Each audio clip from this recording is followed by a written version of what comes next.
Chapter 5 Kematian Susan Nakamura.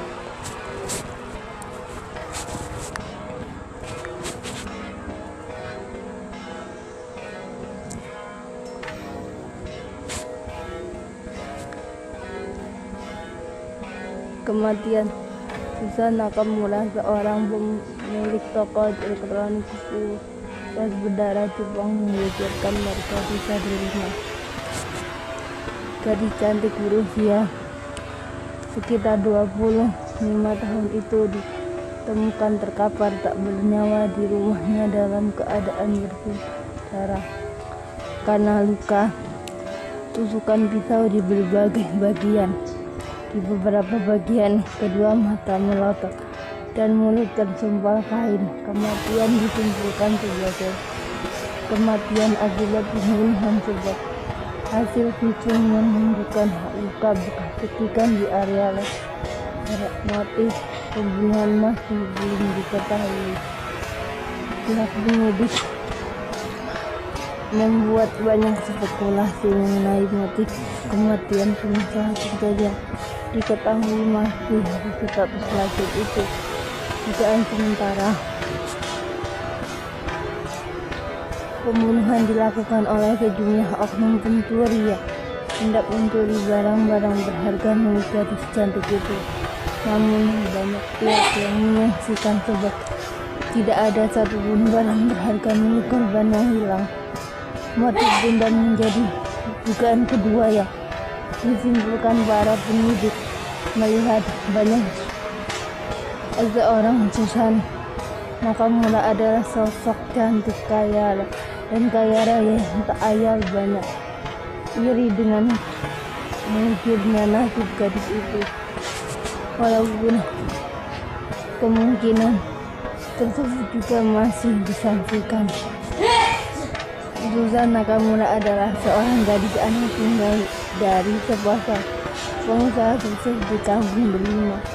Ibunya merupakan wanita keturunan Tionghoa bernama Lian Kuang Sun, sedangkan ayahnya adalah seorang pria berdarah Jepang bernama Yoshida Nakamura. Setelah kematian kedua orang tuanya, Susan mewarisi seluruh kekayaan ibu dan ayahnya, termasuk toko elektronik yang keluarga intinya rintis beberapa tahun lalu. Kekayaan yang diperoleh dari yang kedua orang tuanya tak membuat Susan benar-benar bahagia. Dia kesepian karena hidup sebatang kara. Ditambah lagi banyak orang yang mencari nyawanya hanya karena harta benda melimpah yang dia miliki. Gadis itu sering hampir meregang nyawa karena pencurian yang kerap kali terjadi di rumahnya, menjadikan hidupnya jauh dari kata tenang dan selalu dihinggapi ketakutan akan kematian. Usai proses otopsi untuk memastikan penyebab kematiannya, jasad Susan segera diurus untuk dikremasi sesuai kepercayaannya di anak keluarganya. Proses pemulangan jenazah Susan ke tempat peristirahatan terakhir disambut tangis kesedihan para warga desa. Bahkan usai prosesi kremasi, banyak warga yang mengunjungi kediamannya untuk menunjukkan bela sungkawa. Pasalnya, selama ini wanita blasteran Jepang Tionghoa itu dikenal sebagai sosok yang baik hati, ramah-tamah, tidak pelit dan suka membantu tetangga. Dan Evan juga turut menunjukkan duka cita atas kepergian tetangganya. Usai melayat, Grace beristirahat di rumah, duduk di TV analog.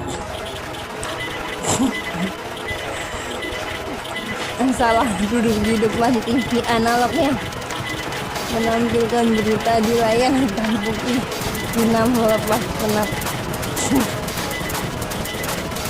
Sementara itu Revan bergegas berangkat bekerja. Di tengah duduk santai, tiba-tiba telepon rumah berjari.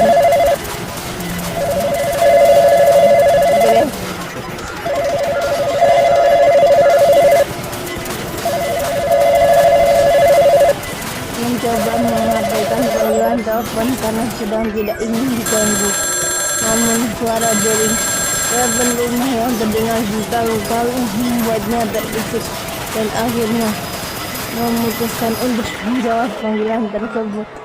"Selamat siang, dengan Nyonya Grace?" tanya seseorang di seberang sana dengan nada suara hati-hati. "Iya, saya sendiri," jawabnya dengan nada dingin. "Saya Dev Sandiego Huges. Saya asisten dari Bapak." "Sudah, langsung saja ke intinya. Don't waste my time. Saya tidak ada waktu untuk basa-basi." Grace memotong percakapan lawan bicara di seberang sana. "Saya ingin memberitahu bahwa Anda diminta datang ke upacara pemakaman Tuan Bernard Clifford bersama putra Anda." Kedua mata Grace tiba-tiba terbelalak mendengar nama yang disebutkan seseorang dari balik gagang pohon. Nama seseorang dari masa lalu yang telah menghancurkan hidupnya dan sang putra. Suasana acara pemakaman yang penuh duka berubah. Semua yang hadir di acara pemakaman Bernard tercengang, memeluk mereka seakan membisu, tak mampu berkata-kata saat melihat kedatangan Grace dan putranya. Wajah wanita itu sangat cantik. Wajah perpaduan Indonesia dan Belanda terlihat begitu menawan. Tidak tampak seperti wajah seorang ibu yang memiliki anak dewasa, melainkan seperti wanita berusia di ambang 30 tahun. Begitu juga dengan wajah Revan yang berhasil menghipnotis para wanita di acara pemakaman itu, membuat mereka tak kuasa untuk sekedar memalingkan wajah. Kedua mata setajam elang, bola mata sehitam jelaga, kulit putih, postur tubuh tinggi tegap, dan gaya rambut seperti vokalis di musik berhasil membuat kaum hawa di sekitarnya terpukau. Kemeja putih dengan blazer berwarna hitam dan celana panjang berwarna senada yang ia pakai menambah kesan maskulin cowok itu, membuatnya terlihat seperti pria berusia 20 tahun padahal usianya sudah lebih dari 30 tahun. Maurice, anak angkat Bernard, bahkan tidak henti-hentinya menatap anak kandung dari ayah angkatnya. Bibirnya selalu mengulum senyum setiap kali melihat wajah Revan dengan kedua belah pipi berwarna merah.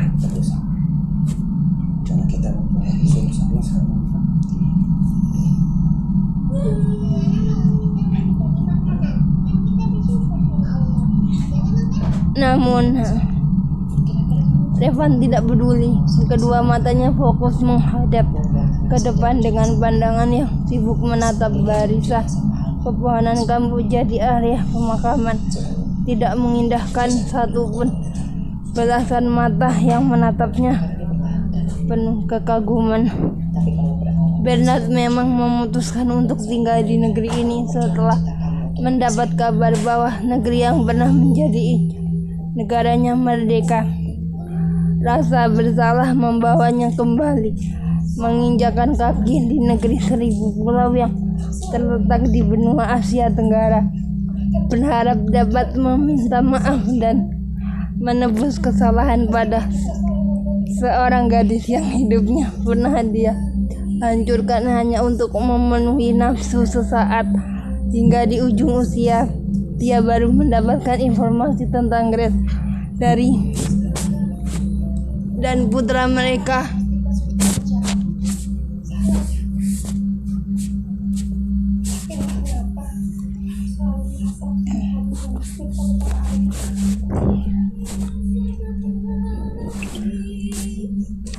Dari asisten pribadinya,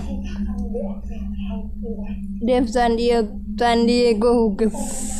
Sesuai permintaan terakhir, Dev pun menuruti wasiat tuannya untuk mengundang wanita itu dan putranya datang ke acara pemakaman.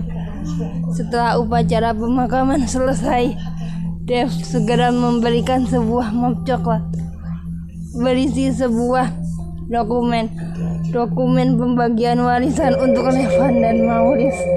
Grace senang bukan main saat melihat dalam dokumen yang menyatakan bahwa Bernard memberikan jabatan untuk Revan sebagai kepala bagian yang memantau kegiatan produksi di dalam PT Clifford Informatika Nusantara, perusahaan yang bergerak di bidang teknologi informasi yang dia dirikan. "Are you sure about this?" tanya Grace mencoba memastikan. Dave mengangguk. "Iya. Sebelum meninggal, Tuan Bernard memang mengatakan akan memberikan jabatan untuk Tuan Revan di perusahaan yang beliau dirikan." Grace tersenyum bahagia, seringai puas terlihat di wajah cantik wanita itu. Sudah dipastikan setelah ini kehidupan mereka akan berubah.